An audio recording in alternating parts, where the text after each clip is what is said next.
There we go. Hey, good evening. Welcome to the Stochastic.com NFL Live Before Lock. Yes, a 44-year-old overweight quarterback on the schedule tonight. You got to love it, man. Phillip Rivers at home against the 49ers, who actually have a legitimate path to the 1 seed. It's just if the 49ers win out, right? They are the 1 seed.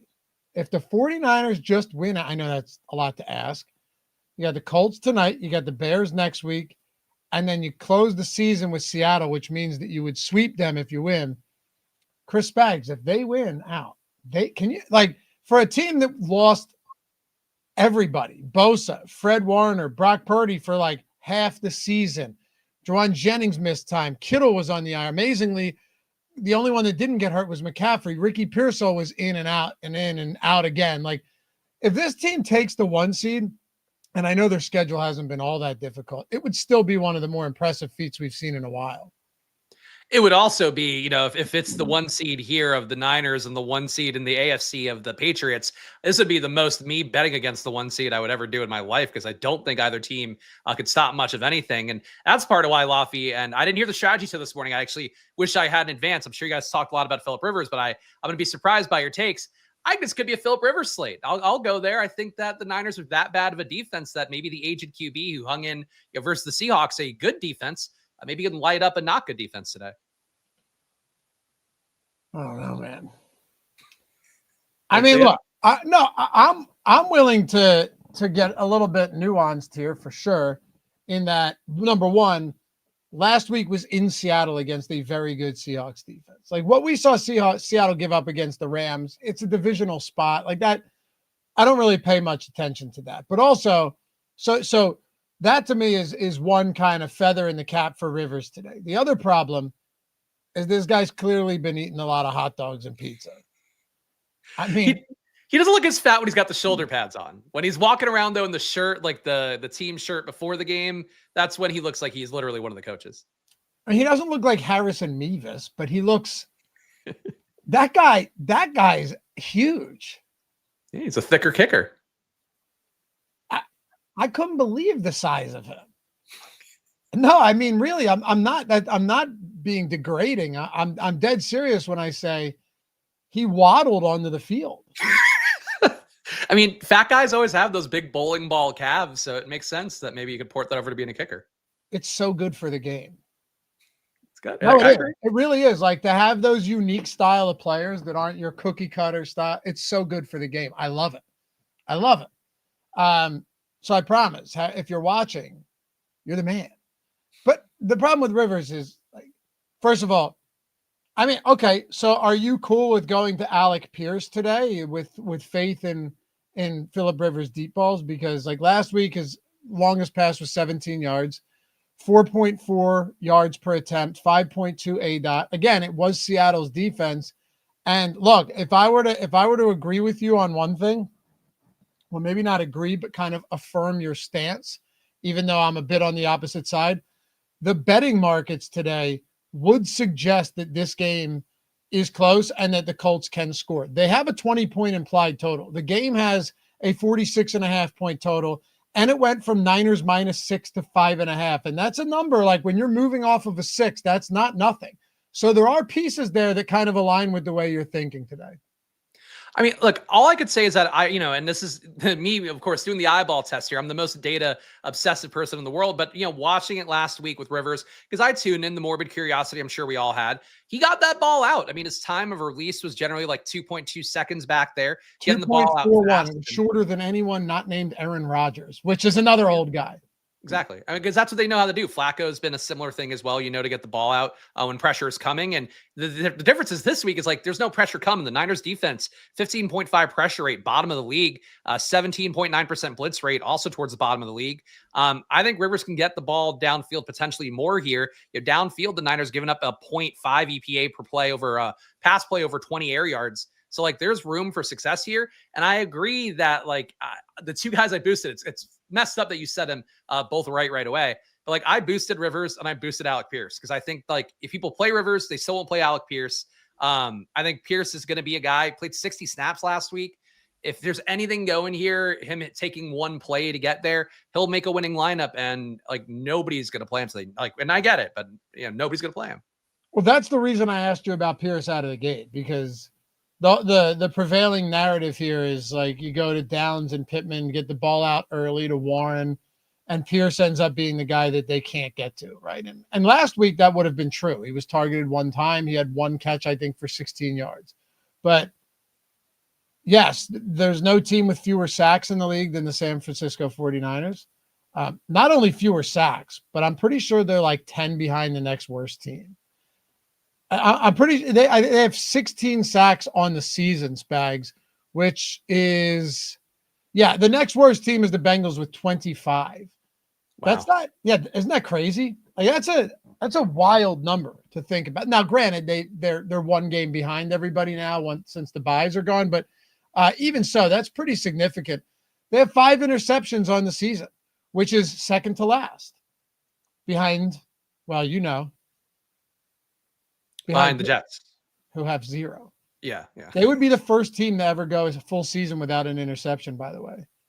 Which is crazy. I mean, they got rid of Sauce, but they had him for half the year. Not that, I think he's a little bit overrated. But it's crazy to have like a former defensive back as your head coach and you can't get around the ball at all. I was just going to say, a coveted defensive coordinator in Aaron Glenn that comes over to coach the defense and 0 interceptions.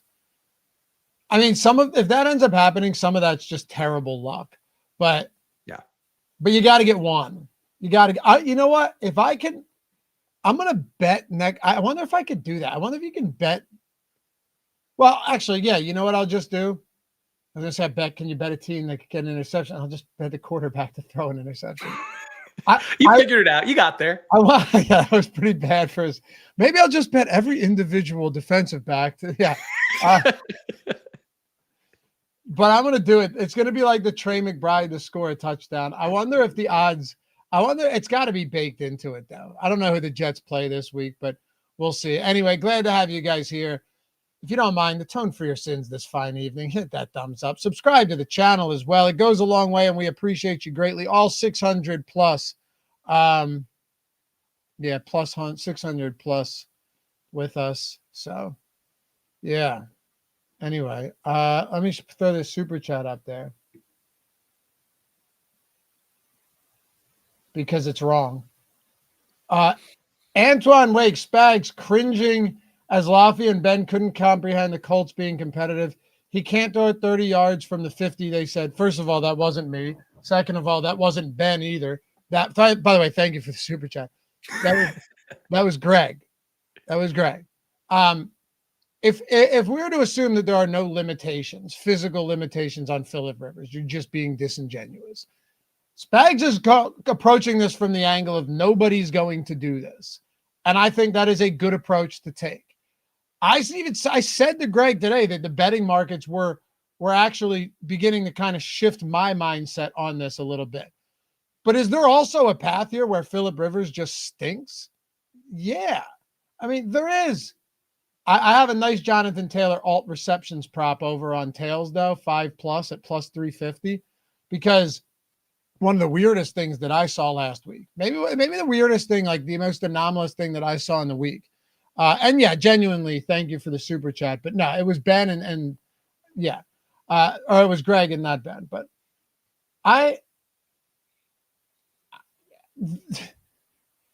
the fact that Amir Abdullah ran 6 routes and was targeted 5 times, played 14 snaps and had 9 touches.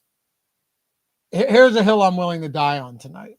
That was Shane Steichen trying to throw that Seattle defense for a loop, with them never expecting Amir Abdullah to get that type of work in a game like that, knowing that Phillip Rivers came off the couch 6 days ago. And I'm hard-pressed to think that you are going to see that type of involvement again from Amir Abdullah today. I would be surprised if Jonathan Taylor is getting fewer targets in the passing game, coming off a week where he ran 25 routes, was it? To me, and I don't really need to sell anybody on Jonathan Taylor. He has 124.5 rushing plus receiving prop as a 5.5 point dog. That's nuts. He has, I'll do you one better, Spags. This is, I don't know if you'll ever see this. His rushing plus receiving It's like 30 yards less than Phillip Rivers' passing prop. Amir Abdullah's? No, Jonathan Taylor. Oh. I'm saying it's that high. It's 18 yards higher than Christian McCaffrey today. Yeah, I mean, he's coming up a lot in the Sims. It's definitely flooring how much you're getting him at captain and top ROI lineups, because I kind of thought, McCaffrey and Taylor are very similar players, thought the ownership would be closer. That makes a little more sense than why that is coming up more. And, projection-wise, he is favored by now a point and change. So, that's interesting to note, because really Taylor, the Abdullah work was pretty crazy. I would say it was more of a safety blanket they gave Rivers last week, where it's like, okay, you have this guy out there, he can get out in the flat, run a decent route. You also know that you can audible to a run play if you feel like they're overcompensating for that. And I didn't think they used them enough, or not enough, but I didn't think they used them as much as I thought they would, because he felt like he was out there all the time with the amount of touches that he got. He's only got 14 snaps. It's actually down from the week before. He played 17 the week before that. I just don't think Rivers might need that guy out there as much, even though, Abdullah's like a cash game play, according to some of the projection systems out there. I have a tough time with it. That's a spot that I'll probably get away from, but I get it.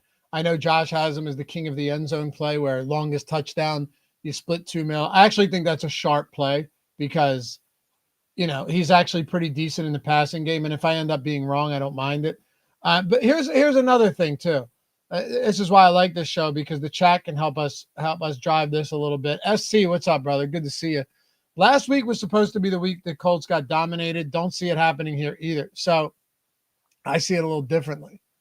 I see it, and we put ourselves out there. We're right, we're wrong. It comes with the territory. I see it as last week was the weeks the Colts were supposed to get dominated, and they didn't, and they should have won that game and had the lead with under a minute to go. And then this could be the week they do get dominated because they emptied the tank against Seattle. Football works like that. Not all the time, not every week. I know they're still technically competing for a playoff spot, but football does work like that. So I'm going to play this from different angles. I'm going to have 5-1 builds with Jonathan Taylor at captain. I'm going to have a lot of 5-1 San Francisco builds. The problem, though, is if you intend on thinking this game stays close, do you start running 5-1 Indy builds? I did some anyway. I mean, I was getting some because it doesn't seem like the field's going to push that way. And again, one of the things that is really important part of the process for me on Showdowns is I'll run industry projections, put them through an optimizer, see what you're getting. A lot of the builds are favoring the Niners, like a lot of 4-2 dominant Niners builds. Even some 5-1 onslaught Niners builds are coming up naturally. So that to me is just part of what informs the picture here of what's your most advantageous contrarian plays. And I think for Rivers, he's just not going to come up naturally in a projection set. He's not going to come up, even though he's a QB who's definitely underpriced for what a starting QB usually is on a Showdown. So you could talk me definitely into Colts 5-1s. I think anything really Colts 3-3 or heavier towards the Colts, I think it's going to be less played tonight. It's going to be all Niners dominant stuff. And I'll tell you what, man. Take a look at this for a second. The money's coming in on the Colts. It's 4.5. Now the 5.5 to 4.5 move isn't as significant as 6.5 to 5.5, but they're down to 4.5. On Circa, it's at 4. Penny's at 4. So I mean, that's significant. That is really significant. Just knowing that money keeps coming in on the Colts. So Spags, you may be on to something here, man. I may capitulate, and I may ride this one with you. Typically, I'm stubborn. I may be with you here. Well, the thing is, I said it, and now the sharp money is like, well, now we finally know where to go. They've been waiting for the show all day. Yeah. What do I bet today? Well, I got to wait until live before lock to hear what Spags has to say. Well, that guy's got a money hat. He must know. He must be sharp. And he's got an artificial fish tank with the tree in the background too. Yeah, wait, no, it's this way. There you go. If you move your head, it really does look like it does look like it. It's taking me over, or a Mike Tyson tattoo at best. Now you're in the Sahara. All right, so let's get into this one. I ran the Sims. We should, you know what? If we have an update, I want to actually rerun it, Spags.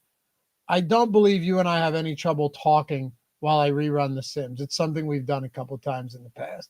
All right, here we go. Let's rerun it again. All right, I'll take it off while we do. But yeah, look, Jonathan Taylor, I still think no matter what is a top play. It doesn't matter. He has a 22.5 rushing attempt prop. That's just bizarre. I actually like his pass catching upside a lot today. Phillip Rivers is a check down king. We know that. He's still going to get the ball out earlier. I'm with you that San Francisco doesn't generate a ton of pressure, but if that's your angle, that they don't generate pressure and Phillip Rivers will have time to throw downfield, I do get it. I just don't know. I don't know if the old shot put himself can still toss it deep, but we're about to find out. It's really one of the most interesting games of the year because like the angle you have, the angle I have, we really still have no clue. We've seen one game from him and like it's a total unknown. And more to your point too, like he put a week of film out there, which is also not a great thing when you have good coaching against him. Which for the Niners, many flaws. Like Robert Saleh, their DC has maybe not been the best this year, and previously, as they're the Jets' defensive savior either. At least when teams started to figure him out a little bit better, things kind of went off the rails there. But it's still a guy. You have a week of film on him. Maybe what the tendencies are a little bit more for a guy that's they had no film on for 5 years. The Seahawks last week. So that's a possibility too. But to me, it just stands out. Like it feels very similar to me to that Dolphins slate that we did a showdown video for last week, where it's like nobody wanted to play the Dolphins passing game. And I got the wrong receiver with it. I was like, Waddle with Tua. Like that's it. It was Waller with Tua. I was a couple letters off. But for Tua, it was just that nobody wanted to play him. He makes a lineup. I think for Phillip Rivers, nobody wants to play him. And neither do the projection system. So that's where it's a little bit different, I suppose. But I just think you just play the passing game. That's whenever nobody's playing the passing game, play the passing game a little bit. Yeah, if there was ever a spot to be different, it's Rivers and Pierce today. There's just no doubt about it. Now, could that be just a straight zero? Yeah, of course. But you're not saying otherwise. And I hate to ride the fence like that, but that's just how Showdown is. That you guys have been around long enough. We're in week 16. We're at the end of week 16. We know how this goes. We know that Showdown, you have to take chances from time to time. All right, the Sims are run. Let me get to a few super chats here. Playing $1.20 max. Need both's favorite captain to max. It is Jonathan Taylor for me, but if you were looking for someone that's a little bit lesser owned, maybe in those higher single digits, I like Juwan Jennings as well against the Colts defense that is without both Sauce and Charvarius Ward. I know they performed well last week, but I do see this as one of those spots where eventually, those weaknesses are going to rear their heads, and it could be tonight. Brock Purdy's playing good football right now. Yeah, I mean, for me, the obvious ones are Taylor and CMC. Like, they're going to come in a lot. They should be. Kittle's, I think, the very clear number 3 guy in terms of his salary being a little bit too cheap. He comes in easily, not overexposed in the sim or anything. Like, you are technically fading him in Stochastic's top 150, but he's chalky for a reason. I think Kittle's a good play. But for me, I did boost Rivers, did boost Pierce. So if you're going to go down the chain, not play the most obvious captains, I think those guys stand out. And for the Niners, I don't think there's a lot of leverage on the Niners side. Like Jennings to me seems appropriately owned. I like him too. But like if he's going to be 10%, I don't know, you're getting a lot of value there. So I'd go to the Colts side. I would take the shot on Rivers captain, which will go terribly. Well, hey, it might not. It might not. Matt Corsetti, P.S. Spags needs a Laffy puppet now. The more you boys I get my hand up the ass. Easy, pal. What was I like? Where was that? There was a comment. Swaggy P. This is one of those classic showdowns where Rivers goes off. Projections had him wrong. JT gets stuffed, and CMC has an average game. It's uncomfortable, but inevitable. It's uncomfortable. It's not inevitable, but it is uncomfortable, and it's very possible too. Jonathan Taylor getting stuffed is a possibility, but he could also get stuffed and also have like 60 yards receiving with a touchdown. He could have a Jahmyr Gibbs type game. And I know that he's not Jahmyr Gibbs in the sense of like he's going to get 10 targets or receptions, but Jonathan Taylor in space is a very good pass catching back. Like he on more than a couple occasions does he have like 60, 70 yard touchdown receptions. So yeah, he might not be your prototypical pass catching back, Spags, but he has all of the tools to do it. They just haven't really needed to do that this year. So I think, I don't want to say he's game script proof, but with Phillip Rivers at quarterback, he kind of is. His touchdown prop, by the way, I don't know if you've looked at this, but this will probably surprise even you. Jonathan Taylor to score a touchdown today is he was minus 270. He's minus 230 now. Okay. I mean, that's definitely a lot of juice on that. I'm not surprised by it. he's definitely had one of the better red zone roles in football. I mean, he and CMC in this game, 4.4 red zone opportunities a game for Taylor, 6.1 for CMC. You're talking about the two best roles in football. So yeah, I think it's a pretty good cosign. I think all the stuff you're saying to me feel like pretty good cosigns of what I'm saying about being in favor of the Colts. The hard part is like, I could get this somewhat right and Rivers could still not make a winning lineup. Like he could make a functional offense and still put up like 12 fantasy points. Yeah. That's also true. Exactly. Like he could have like 200 and a touchdown or something. And the ball's constantly moving and he got JT in position and he still didn't do enough to make, like, that's entirely possible. And that's where the half right stuff is the most painful. Yep. No doubt. All right. So I ran the Sims. Let me see what happens if I go 3 uniques. Can we actually get 150 without having to do anything? Now we'll go 2 uniques here and see what we get. All right. 2 uniques. Let's pull it up on the screen, Spags. We got the Sims run. And of course, you guys ever want to check these tools out. Last Sunday night, we had the 60K winner, which was awesome. 60K winner from Jordan. Is it this one? Yeah, here you go. 60K on FanDuel. A lineup only the Sims could build, Spags. JJ McCarthy with Jalen Naylor, both kickers and Prescott Lamb. Like, oh, come on now. And then a bunch of low stakes wins as well. We had one yesterday too. Our boy Skull Crusher took down 25K in the showdown on Sunday night. So let's make it one more. That would be what? Sunday, Monday, Thursday, Sunday, Monday, 3 of 5, where we have stochastic avatars littered atop the board. You want to check the tools out. Links in the description. And I mean, just all season long, man. I don't have time to go through all of this, but just all season long, some huge wins, 3 milli wins. It's been an awesome season to be a part of this and to see these stochastic avatars everywhere, every week. And mind you, even if you sign up tomorrow morning or tonight with that link in the description, you have 3 games on Christmas, including all of them as showdowns. You have Saturday football, doubleheader, one really good game, Chargers, Houston. You got the 9-game main on Sunday, plus Sunday night football, plus Monday night football. You're coming into the time now where if you wanted to try a week out of core or max, what does that mean? Well, you're literally getting football 5 of the next 8 days. And how often throughout the NFL season can you say that? So be opportunistic, time this right, jump in for a week, core or max, and check out all the tools, whether it's these Sims I'm about to throw on the screen or the single lineup Sims, the post-contest Sims to check your lineups, late swap, ownership, boom bust, top stack tool. We've got it all, man. So you know where to find it right down there in the description. Take advantage of this week of football because it doesn't get any better than this. All right, here we go. We've got it up on the screen. I ran it on 50K, 15% the first. Of course, you guys can do it however you want. I try and find a balance there because a lot of people are playing the mini max and the play action and stuff as well. Exposures at captain, Spags. Let's see what we got here. All right, Jonathan Taylor. We're actually with the field. Christian McCaffrey, George Kittle. Oh, nice. We are a little bit overweight to Juwan Jennings. Colts at 6%, Warren, and then everyone's down. I want to do one thing before I get your thoughts. I want to just go no uniques and see how much running uniques and with and without changes everything up.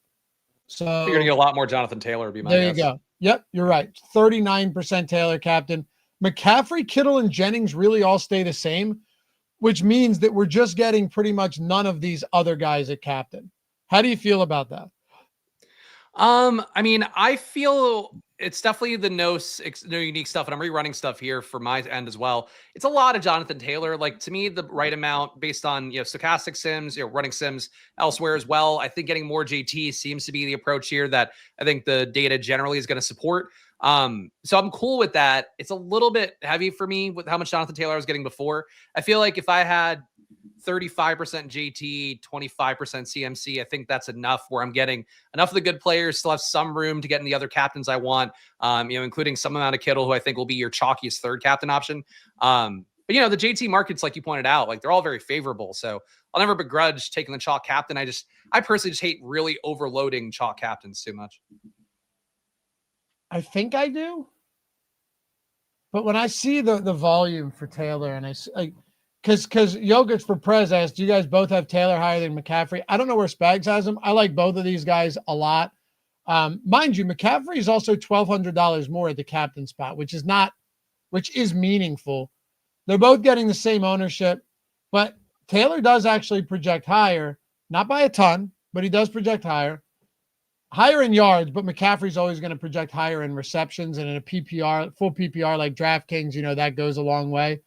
Yeah, I have Taylor a little bit higher, but I would be okay having those guys a little bit closer together at captain Spags, which is why, again, I'm going to probably run it on 2 uniques.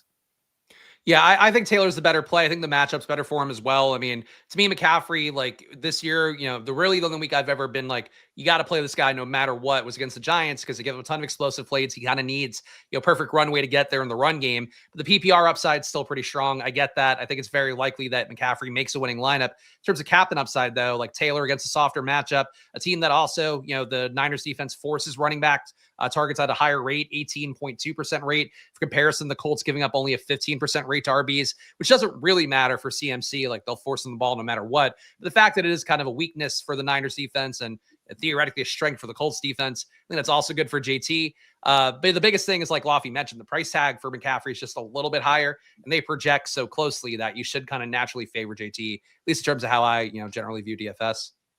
Yeah, and that's like Jokic says that I'm surprised Christian McCaffrey isn't higher owned than JT, given that JT's a 4.5 point underdog. Yeah, but the one difference is, like, Jonathan Taylor, I don't want to say he's all they have. If Spags is right, then that couldn't be further from the truth. They have Phil Rivers throwing the ball around the yard today. Yeah, they're just chucking it, dude. I mean, it's get the Pierce, get the Downs, Pittman, Warren. They might even bring AD Mitchell back for a route or two. But they'll catch him this time too, because Phil Rivers. I know, yeah, right. But yeah, well, I mean, you can't. How do you not catch something that's coming at you 2 miles per hour? But I do think the thing about Jonathan Taylor is just the volume there. It's just immense volume. I don't remember the last time I've seen a guy with earlier in the day 23.5 rushing attempt prop as a 5.5 point dog. Like, that's. I'm not saying it's never happened. It has, but it's very uncommon, Spags, right? Like, you don't usually see that. And it's happening because they just have to put their full trust into a guy like Jonathan Taylor, or in your case, Phillip Rivers, to throw deep. I mean, I do think they go hand in hand, though. Like, part of the, and this really was more pronounced, I think, with the Bengals, where it's like, they had Browning at the QB for a little bit, and really you couldn't get Chase Brown going at all. Then you have, obviously, this week was really noteworthy with Burrow, but you get Flacco in there, and Flacco can call protections a little bit better. He can audible in the right ways that help the running back out, in addition to helping out the pass game. Like, I think that's a good thing for JT to have a guy like Rivers back there who understands, offense. When you're that old, like, the only thing you really have going at that point is your mental faculties, your ability to kind of see defense that you've seen a million times. I think it's a good thing for JT. Like, people will go Abdullah. You got people in chat asking about Abdullah captain. I think that alone also kind of makes JT more appealing. That people will really be on the scent of Abdullah this week. And I agree with you that JT probably just gets most of that workload back. Feels that way. I wanted to hit on this, Spags, because I'm sure it's a question a lot of people ask, maybe not specific to a satellite, but Robert saying favorite captain tonight to get to win a satellite tournament. I think sometimes we overthink and overanalyze the captain spot. Like, if you had Jonathan Taylor and then went with, and I'm not saying this is the best spot to do it, and then went with Rivers Pierce, it doesn't matter that Taylor's your captain. Like, your captain doesn't have to be obscure to win a tournament. There's a lot of different ways that you can get different and still win by the way that you play the flex positions.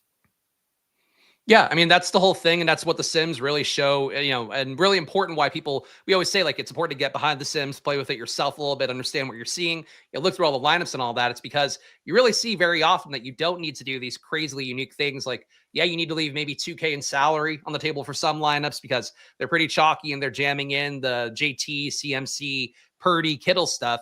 But in general, like, if you're playing just CMC and JT, like, you could put a million different unique players around that. And if you get that right, you're playing with the chalk and you're still fine. Yeah, exactly. And I think you see that a lot where, I mean, you needed Puka Nacua on Thursday. A lot of times it is the best player that ends up getting you where you need to go. So yeah, there's that. But as far as the wide receivers are concerned for Indy, what do you make of these guys? Because it's actually a fun question to ask you, given that you're interested in Phillip Rivers a little bit more than I am, but I still have interest in some of these Indy pass catchers.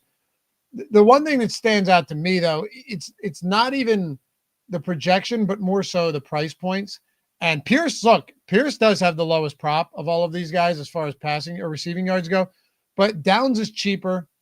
Pittman and Warren are priced higher. Pittman's the highest, but they're not all that far off from each other. And, even last week, Pierce being the outlier with only a target or two, all of these guys were pretty much similarly or equally involved. Yeah, I mean, I think what stood out is that, you only had the one target, like Loughran mentioned, one catch for Alec Pierce, but he played 60 snaps. So I think generally Showdown slate just defaults to the snap count. He played 100% of the snaps. Yeah, like he was totally out there. It just didn't work out for him. But, having that crush of work, they didn't change the game plan. They didn't play Josh Downs and somebody else more or go to multiple tight ends more. They still played Pierce to get him out. I don't have any reason to think that would change this week. So I think he, relative to the ownership and how nobody's going to play him and what I'm hoping I'm seeing something unique, he'd be my favorite option. But I think in terms of just playing it as it is, I think Tyler Warren's pretty compelling. Rivers, low ADOT last week, 4.8 air yards per attempt. A lot of that is because he just had to get the ball out against a high-pressure Seattle team. But, if he is going to get the ball out in a quick time frame because he is afraid of getting pressure at all, even against a team that is not going to create pressure quite as well, I think Tyler Warren's probably the one that benefits get to where he needs to go fast. Pittman and Downs can do the same thing, but, Warren, the tight end, always more of a safety option in the middle of the field. I think he'd be my preferred one. So I'm going to take the shot on Pierce. If I had to guess, people will also play, if they play Rivers, they're going to play it with Pittman and Downs more. So I'm trying to go with like the guy that makes sense, but it's going to be, I think, ownership looks pretty close, but I think people will be a little less inclined to play Warren than they normally would. But I think Pierce is the one where nobody's going to be on him. So I'll take my shots there. Also, I do want to point out that I was getting a lot of Colts at the flex. A lot. I'm still okay with it, but I'm capping them a little bit. Like at one point I had 55% Colts at the flex. Like Colts D, you mean? Yeah, I'm sorry, Colts defense. I just wanted to point it out because I was looking through it now. To me, that's a little rich for my blood. Yeah, Colts D is coming up real aggressively. I don't know that I get why, to be honest. Like, I think the price tag works, and that's probably the main thing there. And they'll certainly give you, a couple points, and a lot of the cheaper guys won't. But definitely the sim is really pushing Colts D. So it might be one of those days to do. Like Stochastic CEO Tom has recommended when he won the 100K plus in a Showdown slate was maybe boost the projection down or bump it down rather negative 0.5 or something. Just so you're not getting Colts everywhere. But clearly the sim thinks they're a good play. So you never want to ignore that. No, and I'm not ignoring it. I just don't want him to be my highest exposed flex play. Yeah, I agree. Although now that I say that. Oh, they're guaranteed. They're going to hit a captain. Phillip Rivers and Colts D. Nobody's playing that. That would be insane. I'm getting all right. So look, let me pull the sims back up here. Right now, 21% Rivers. The fact that he's 13% is flex it crazy, or that he's 13% at the flex is crazy. What are you boosting him to get? That's what I want to know. Like, what are you comfortable getting out of Phillip Rivers? And Alec Pierce. Had him in the same conversation because I'm getting 6% Pierce right now. So I'm willing to get to 40% Rivers overall. So that's, a pretty big stand, looks like about 3x the field or so. But again, that's just me being willing to put my chips in on a thing that I'm seeing. No, I don't expect any of you guys to tail that. I think if you get 20% Rivers, you're up enough on it. If you get, 25% Rivers, including a little bit of captain, I think you're really up on it in a way where you're fine. But I just thought that felt like a good number for Pierce. To me, I got 5% at captain and actually ended up getting a little bit more than that because I tried to boost him to 5 and got him closer to 9. And then the flex for Pierce got him at 20 flat. Which I'm cool with. I think that's enough Pierce to get my exposure, not go crazy on it. But the Rivers part's definitely the one I'm going crazier on. I think for Pierce, though, it's like I'm aware of the fact that if I get this Phillip Rivers thing right, learn the hard way with Tua Tagovailoa, I just want to be able to capture getting the QB right with something. So my lean is Pierce for the ownership, but I got some with Pittman. I've got some with Warren. I've got some with whatever. So I just applied some manual boost to Pierce and Rivers. I got the 30% Rivers at the flex. I got the 15% Pierce at the flex. And how could it go wrong? What's that? How could it go wrong? I don't know. I'm okay with that though. Honestly, I'm actually perfectly fine with that. I'm not boosting them at captain though. That's one. I'm not going to boost them at captain. I am okay with doing it, however, at the flex. So that gets me, Phillip Rivers is down there, 30%. Not bad. Still a lot of Taylor, McCaffrey, Purdy, Groupie, Kittle, Jennings. I'm all right with that. 27% Downs, 22% Warren. Yeah. Truthfully, I don't hate that at all. What about some of these cheap Demarcus Robinson? He's out there a decent amount, but 4K is a little bit tough. Kendrick Bourne. In the games that he played with Kittle and Jawan Jennings, where Pearsall was out. Now, granted, it was Mac Jones and not Brock Purdy, but he had 9 total targets in 4 games. He really does seem to be, and I know it's a showdown slate. He does seem to be an afterthought here. Now, in the showdown slate on Thursday night a couple months ago against the Rams, if you didn't have Kendrick Bourne, you were toast. But that was also a game where Kittle, Jennings, and Ricky Pearsall were out. Big difference. Yeah, I mean, I think for the receivers, the secondary Niners receivers, it's a little bit tough. Like Kendrick Bourne, I think should fill in the most adeptly for a Ricky Pearsall type. But like you mentioned, Demarcus Robinson still getting snaps. I mean, real fast, what was the count for these guys? Demarcus last week, 23 snaps. And this is with Pearsall was active, right? Last week. Yeah. Pearsall played 43 last week. And then we had Kendrick Bourne. Kendrick Bourne still played 33. So he was already ahead of Demarcus Robinson in the rotation. Now we're taking Pearsall off, who's the most similar to Kendrick Bourne. And that was more pronounced when we had Mac Jones starting, that Kendrick Bourne had that upside more and had the role more. But I think Bourne is the bigger winner. I'm playing him a little bit. Like Fields only giving me 19% ownership. I'm getting 15. Actually boosted him a little bit to get to 15. I think Bourne's the one that appeals to me more. Robinson has always been a good end zone target. So if you want to, bump them similarly, you can. The sim isn't making a stand though. Looks like the sim is at 12% Demarcus Robinson and 11% Bourne. That's probably the best way to approach them. But I would favor Bourne. I just think he does more Pearsall things that they might need, as opposed to Jennings and Kittle, who kind of going to hover around the same area like Demarcus Robinson would. Do you have any cheap guys that you actually like today? I'm okay with Abdullah, and Juszczyk I think is an okay play. I mean, you're getting about with the field ownership for Abdullah, 16%, Fields at 14. Juszczyk, I got 10% in my top 150, Fields at 14. Those guys I think are the most compelling ones, I would guess. Brian Robinson, I feel like needs an injury to get there. Like he's really not in the field very much. Or you would need McCaffrey to get tired at the exact right point that he could actually get a touchdown off of them to get there. I don't think he's going to. So no, I'm not crazy about the cheap guys, but Abdullah and Juszczyk, if you wanted one, I just think I know for a fact that if you use some industry projections out there, you get a cash game lineup with Abdullah and Juszczyk, and that always makes me go, I'm not going to go crazy on these guys if they're coming into the optimal. Yeah. I'm the same way, especially on a day like today. I'm not really sure you need it, quite frankly. There are other times where, you have like these crazy Puka Nacua slates, right? With Devontae Adams and Kyron Williams and all of these guys out there. And you're just like, all right, well, that's really difficult to not get to some Kyle Juszczyk or some guys, similar cheap guys in those builds. But it's not like, yes, you have McCaffrey and you have Taylor today, but there's also a lot in the mid-range that looks decent. Both defenses look okay. Both kickers, Groupie and Pinheiro. Somebody asked, had we talked about a double kicker build yet?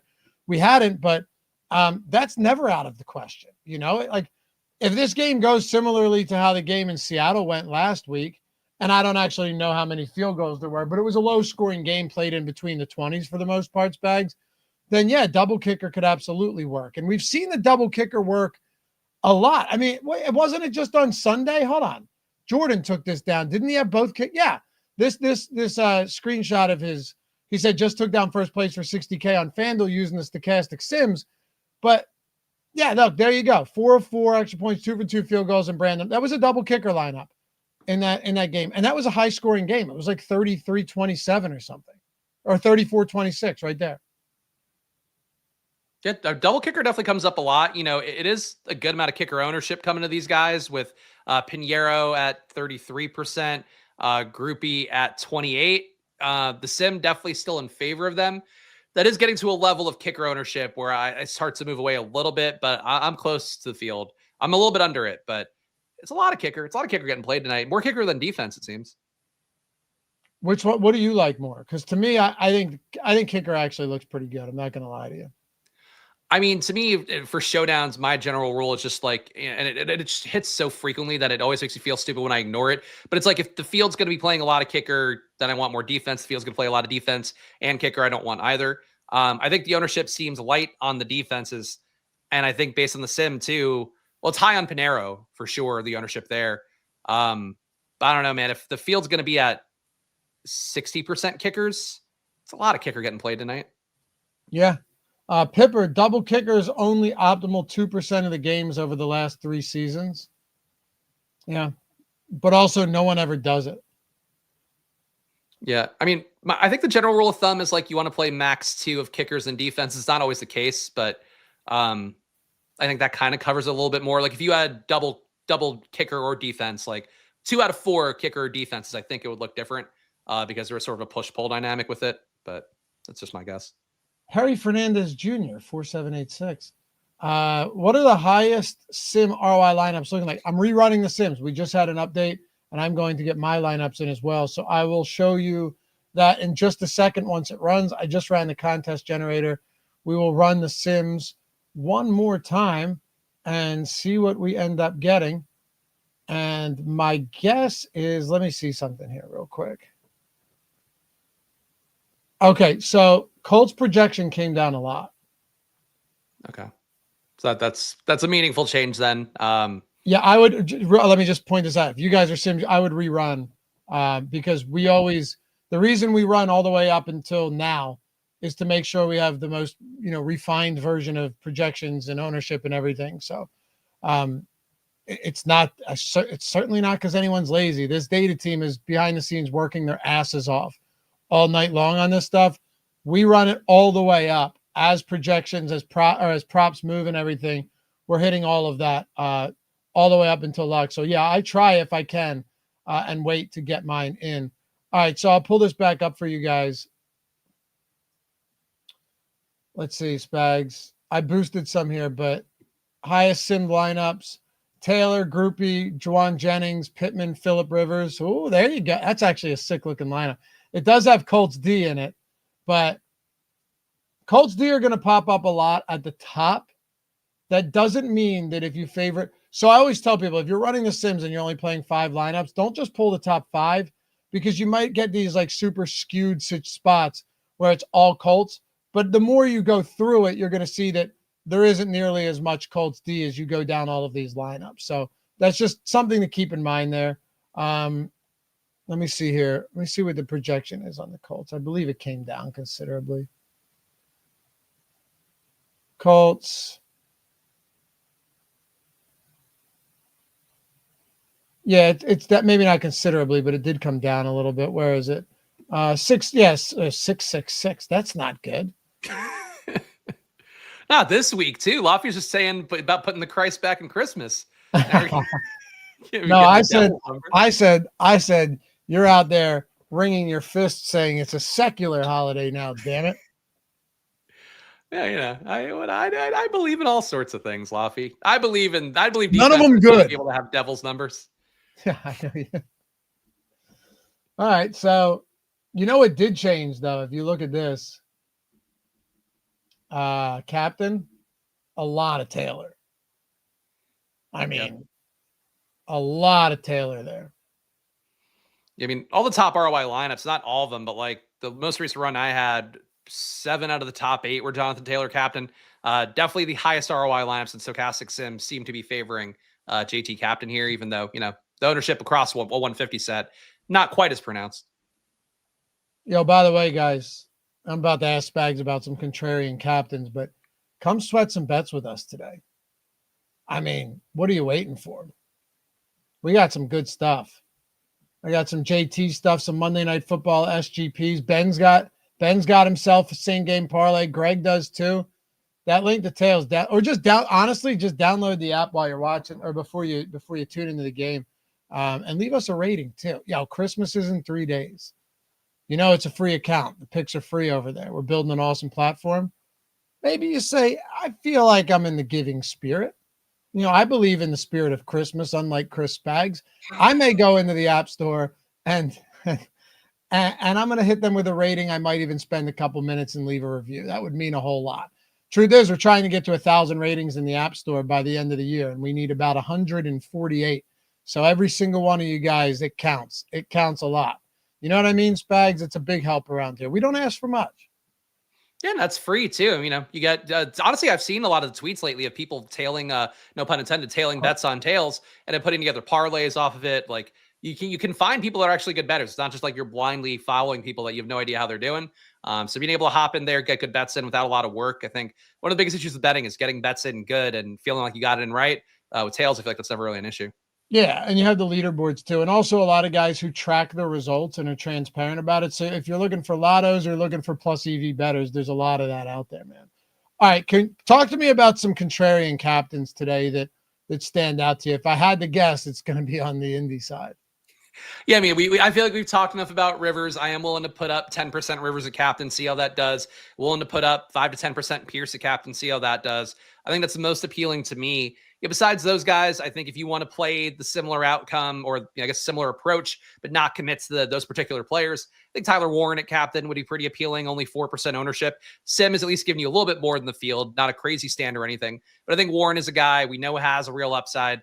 Also a guy who should, if Rivers does play the low ADOT game again, should benefit from that a little bit more. And frankly, you know, the snap share is going to be as high for him as any receiver besides Alec Pierce. As for Tyler Warren, I think he's pretty compelling. And I like Juwan Jennings. I don't know if he's low owned enough to really be dumpster diving. But if I were to go to a Niners captain that wasn't one of the core, 3 of McCaffrey, Kittle, and Purdy, I'd probably go Jennings' way. I'm hoping he pays off for me in best ball today and salvages one team that I really would like to advance. It needs like a 30-point game out of him. That said, for Jennings, I think he's a good play. I think he's appropriately owned, but certainly if he were going to be 5% owned, I would be like, I would be mad if I didn't have him at least that amount. I like him too. That's who I mentioned earlier in the show as well. He's not overly expensive. He's not super popular. All of that to me makes a lot of sense in a spot like this. If you guys have questions, we still got 10 minutes to get them in. Shamar asking about Tyler Warren. Yeah, honestly, I think Tyler Warren to me is in the same bucket as Josh Downs and Pittman. I wouldn't be saying that if Daniel Jones was a quarterback, but I don't know if there's that much to differentiate between the three. All of them have pretty low ADOTs on the season. Warren is better after the catch. Downs is pretty good. Pittman's not great, but and then Pierce is your deep threat. So yeah, I'm okay with Warren, but I don't love him. But it's I like not him because a little more than Pittman. Just because I think Pittman, people assume, I don't know. It might be not fair, but I think people feel more comfortable with Pittman. And I think people might feel the same way that you mentioned about Warren with Daniel Jones. But that might just be a gut instinct based on what I've seen people talk about in various chats. Yeah, I agree. Warren and Pittman functionally not too dissimilar plays. Like they play the same amount of snaps. They play the same way. Yeah, look, I'll just play the price on those guys because I don't think ownership's going to be all that different, honestly. So we'll see. The other thing I wanted to ask you about, I think we pretty much covered all of our bases here. We moved quick. We hit on everything we can, and I think I just got. Let me make sure I'm in here. I don't want to make the same mistake as last month's Spags. That would be embarrassing. You want to run a 150 lineup train today, not Christmas week, which did not cash, by the way. That's a train. That's always a heck of a sweat, you know. Second worst kind of train. Yeah. There's one good train and 2 really bad trains.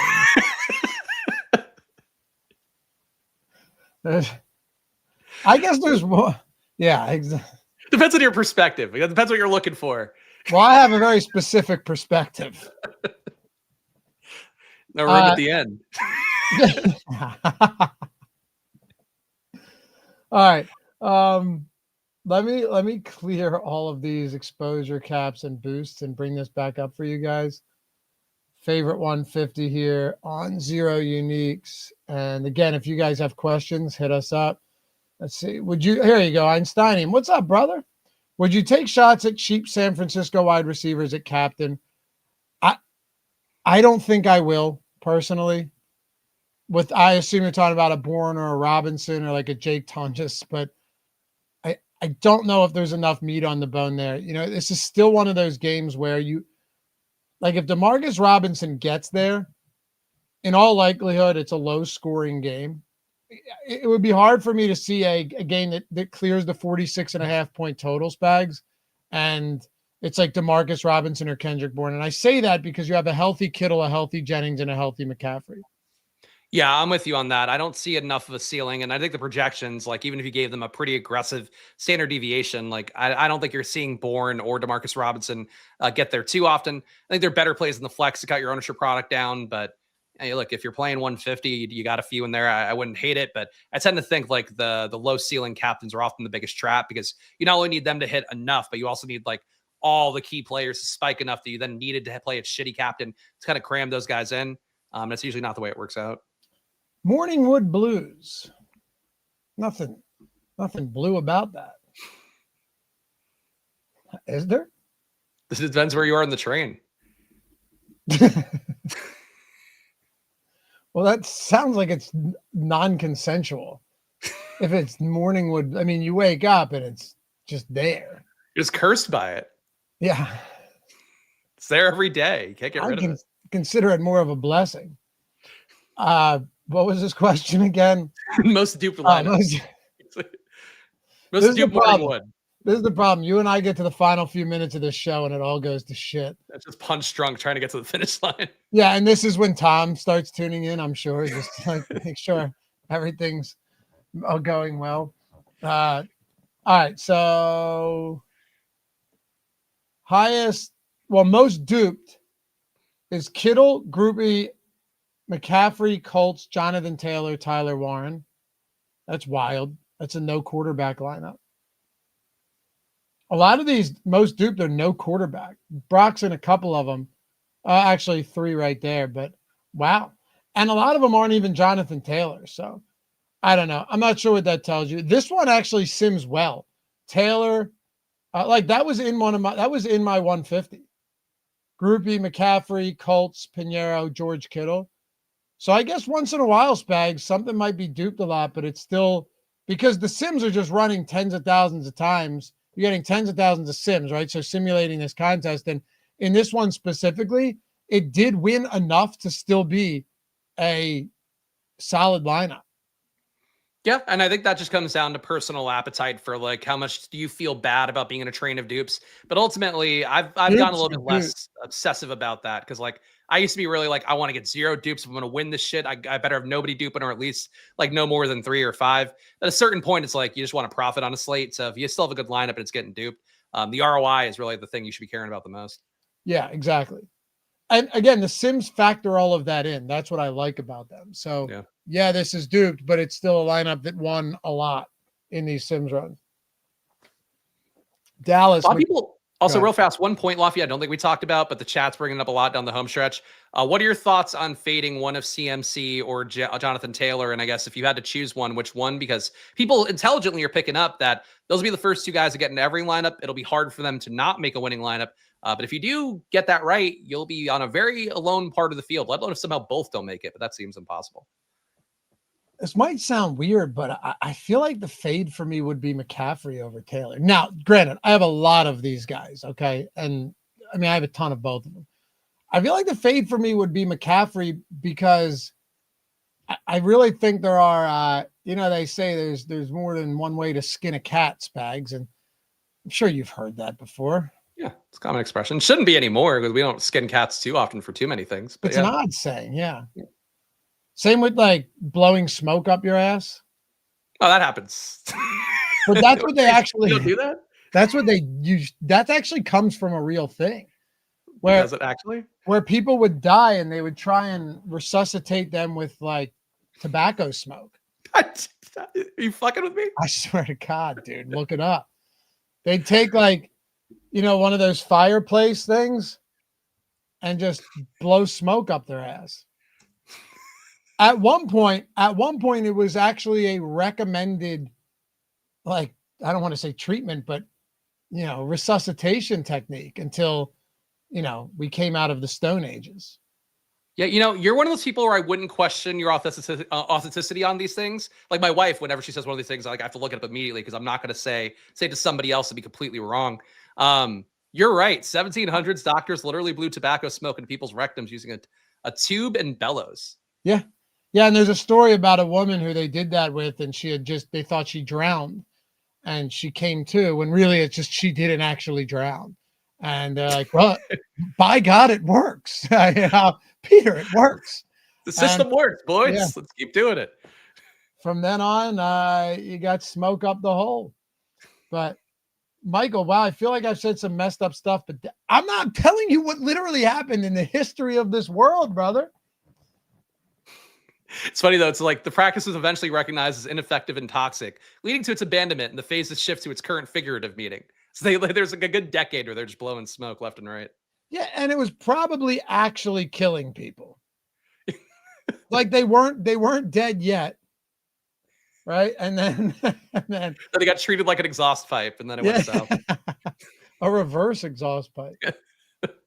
But to answer the Christian McCaffrey thing, I'm not blowing smoke up your ass when I say this, is there's a lot of different ways that they could get there for San Francisco. And I know you and I see this differently, but this is just the way I'm looking at this game. I think the one way to truly get there, if you're Indy, feels like Jonathan Taylor. But if you end up being right, would the Taylor fade make more sense in your opinion, with your stance, given that you could see Phillip Rivers having a decent game? It's interesting because I could see what you're saying with that. I think Phillip Rivers, like being able to move the ball enough to make a winning lineup. Like, I don't think he's going to move it enough where he throws for 4 touchdowns. So I guess I should probably say that as like the final salvo here. So I think he would help out Taylor, but I'm with you. Like for, the Niners, like what if Kittle just breaks some of those 50-yard touchdowns? He hasn't done a lot this year. Yeah. It's a pretty good matchup to do that. Like that's the one way McCaffrey doesn't get there. Juwan Jennings, what if he has an outlier day? What if they both do and Purdy makes it a captain? Like, that's a possibility. I agree. There's a lot more ways CMC doesn't make it with those guys having enough success. Whereas JT, I think he'll rise at the tide of whatever, offensive success the team has.